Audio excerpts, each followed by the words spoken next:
Hey everybody, it's your girl Someday Mommy with my first and inaugural video posting to my YouTube channel.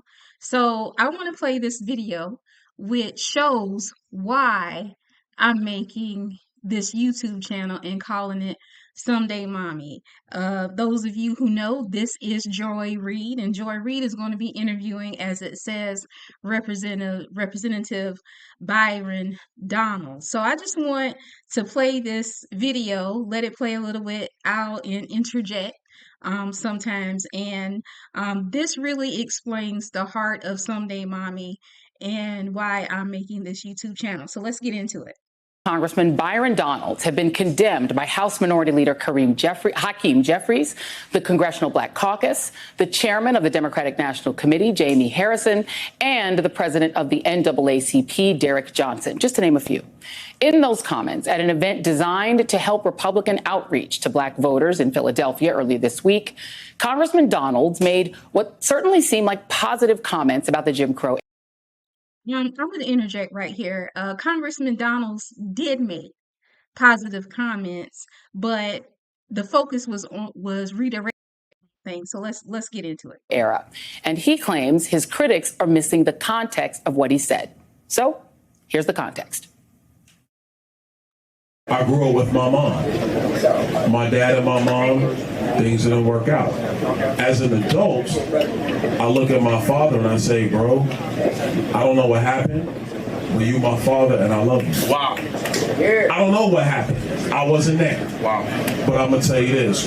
Growing up, the one thing I knew I wanted to do, and this is not about my father, this is about what I wanted to do, is I wanted to be a father to myself. Wow.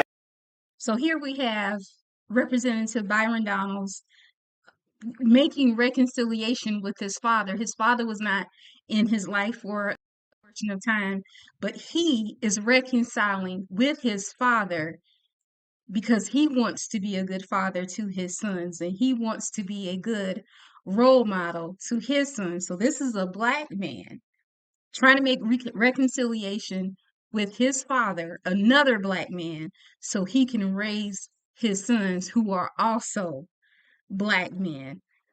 And then it goes off the rails. And so one of the things that's actually happening in our culture, which you're now starting to see in our politics, is the reinvigoration of Black families with younger Black men and Black women. And that is also helping to breed the revival of a Black middle class in America. You see what he just said? The reinvigoration of younger Black men and younger Black women coming together, getting and becoming middle class and having something. You see, during Jim Crow, the Black family was together. That's right. During Jim Crow, more Black people were not just conservative, because Black people always have been conservative-minded, but more Black people voted conservatively. And then HEW, Lyndon Johnson, and then you go down that road, and now we are where we are. What's happened in America the last 10 years, and I say it because it's my contemporaries, as Wesley's contemporaries, you're starting to see more Black people be married in homes, raising kids. It's when you home with your wife raising your kids, and then you look at the world, you're saying, now wait a minute, time out. This does not look right. Byron Donaldson is cooking. Excuse me, Byron Donalds is cooking. He is absolutely cooking. When Black people marry one another, usually they do better together. When the Black family is together, they thrive. When the Black family is together, they have more economic power and they have better outcomes with their children and better outcomes in the community. He is cooking. How can I get something to my kids? It goes back to the conversation of generational wealth. Not just having a job, generational wealth. I am joined now by Florida Republican Congressman Byron Donalds. Congressman, thank you for being here. We played that lengthy segment. That is what you posted on your social media. The part of what you said that people take issue with is this line, which I'm going to read back to you again. You see, during Jim Crow, the black family was together.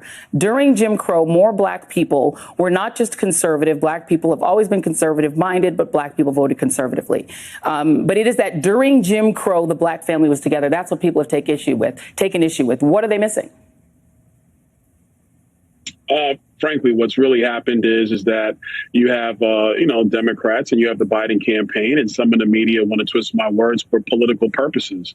The overarching issue is talking just about black families and why you're seeing a trend of black people leaning towards Republicans in this election cycle and probably in election cycles to come. And part of that, is that when you're raising families, raising kids, etc., you're now thinking about all of the public policy issues, all of the economic issues, all of the education issues. And that's leading people to have divergence in political thoughts. Divergence in political thought. He's talking about black people coming together, black people raising their kids, black people thinking about the issue, people wanting to do the best and make the very best decisions for their family. What is wrong with that? But here again, as you will see, our dear sister Joy Reid, she has a problem with it. That was the only point. The stuff that comes up about Jim Crow and twisting my words, saying I was being nostalgic or saying that Jim Crow was good for black people, that's all political spin. It's a lie. It's gaslighting. And that's truly unfortunate. So here's the challenge, Congressman. You started out talking about your family, talking about your mom, talking about being raised, and you on your own brought up Jim Crow. In fact, you said Jim Crow 3 times for emphasis. It wasn't the media or the Democrats or gaslighters who brought up Jim Crow. It was you. You brought up Jim Crow. So why did you use Jim Crow specifically as your reference? You did that. No one else did that. You did it. Oh, I did. We were having. What's wrong with saying Jim Crow? It's a historical time in the lives of black people. Was a very important time in the lives of many black people, many of whom are still alive. So what's wrong with saying Jim Crow when you were talking about a specific era? She acts like it's a cuss word. And furthermore, people can say a lot of things that they want to say on TV. People say cuss words on TV that I think should not be there. People can say that they're this and that gender when they are not. People can say a lot of things, but if he brings up Jim Crow, then we need to ostracize him. I don't get that. So she's making the emphasis being on the term or the law Jim Crow as if he is saying cuss words. So I don't get her point in that. In a conversation just talking as black people in Philadelphia, but if you're going to use the chronological timeline of America before the Great Society and Lyndon Johnson's time period, you had unfortunately the Jim Crow era in America. During that time period, the marriage rates of black Americans was significantly higher than any other time since then in American history. So it is a divergence if you're talking about marriage rates in the black community. They have plummeted. And what we've seen recently in America, which is a very good thing we should all celebrate, is that the marriage rates in the black community are rising again. That's good for black families. That's definitely good for black children. It's something I want to see. I'm quite sure you want to see it as well. Okay, let's talk about that. Jim Crow lasted roughly from 18.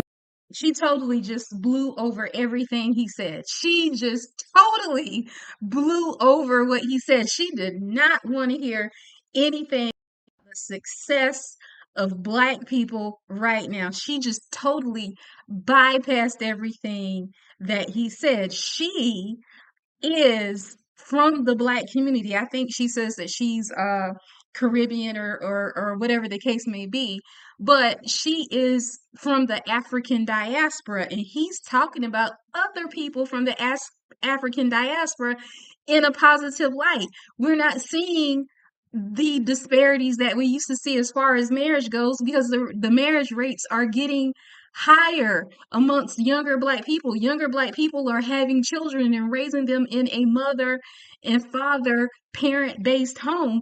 And she just was like, well, let's move on from that. You come on. 1967 after the Civil War to 1968. Is there a specific period between 1867 and 1968 that you thought was this golden era for Black families, or a time He never said it was a golden era for Black people. He never did say that. that was good for Black families? Joy, I never said that. And see, this is where the gaslighting I'm going to comes read in. what you said. All I was talking hold about on. was the marriage rates. Stop. No, Joy, that's not what I you was said. talking Let's about play what the you said. marriage rates Play what he said. of Play what he Black said. families. You're Play saying what he I said. said it was the golden era. I I'm never going to play. said that. I'm You're going to play saying what you I said. said that it was better I'm for going to Black play what you families. said. I never said that. I Play said what he said. together. Play what I Please said. play what he said. Yeah, play what he said, because he never did say that Jim Crow was a golden era. He never glorified it. He never lifted it up as something that we should aspire to. He was making a point about Black families being together through one of the most harrowing and toughest times in the history of Black people. So yes, play what he said. During Jim Crow, the Black family was together. That's right. During Jim Crow, more Black people were not just conservative, because Black people always have been conservative minded. During Jim Crow, the Black family was together. During Jim Crow, the Black family was more conservative. Nothing about this was a golden era. Nothing, he did not say that. But more Black people voted conservatively. And then HEW, Lyndon Johnson, and then you go down that road, and now we are where we are. Okay, so now I'm going to go back. You said during Jim Crow, the Black family was together. What was the authority of the Black father in the Black? Okay, so here we go. Here is the gaslighting part. Here is when I don't even know what point I'm trying to make, and it's, you know what, and at this point, I'm not going to play. I'm gonna provide a link into this posting to the video if you want to hear the rest of it. But she makes a very disparaging remark, brings up a very horrible scenario that happened to a Black family during the Jim Crow era.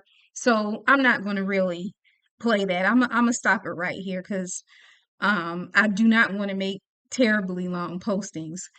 My point is that the reason for this channel is, I believe, like Representative Donalds believes, that Black men should marry and have children with Black women, just as Mexican culture supports Mexican men and Mexican women getting together.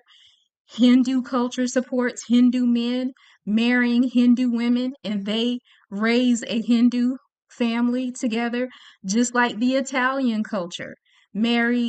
Italians marry amongst themselves. I'm not trying to be racist. I'm not trying to be prejudiced. The fact is that Black people are 12% of the population. Some reports are between 12 to 17% of the population.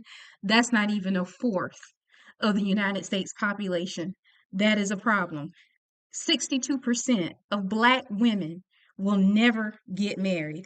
72% of Black children are being raised in homes that are led by single mothers. That is a problem. Joy Reid and her ilk, Joy Reid and the Democratic Party, they want to exterminate Black people. If we are not getting married, if we are not having children, if we are not raising them together as a family unit, then we will ultimately not be here. This is a beautiful Representative Donalds. I know he's married, but this beautiful Black educated man is sitting here telling the facts. They stripped us of Black culture. The government is supposed to be our culture now.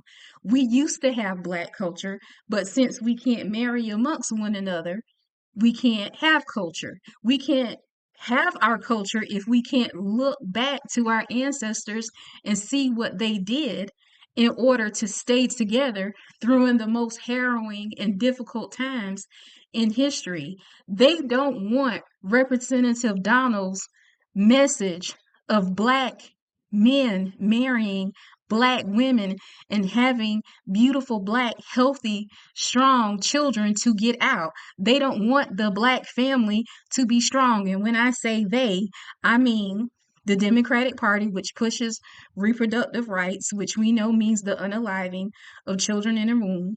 They do not want us to thrive. They do not want us to be successful. They want us to be dependent upon the government, so our children will be criminals and have all of the disparities that there is to have, such as mass incarceration, such as children out of wedlock, single parent homes, and being dependent upon EBT food stamps and those type of things. If the Black man marries the Black woman and they are a family within a family unit, imagine how much the numbers in the Black population will change. The Black population will grow. That's why this channel is called Someday Mommy, because Black women need to have Black children. We do not need to be concerned with feminism, which is not for us. We do not need to be concerned with having the right to unalive our children in the womb, which is a eugenics program. We need to be together, handle our issues, and be a family. But they don't want that word to get out.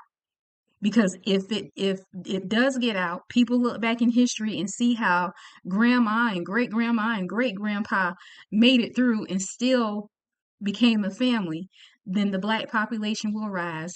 Black people will stand up more, and we will have more of a say and more power in the community.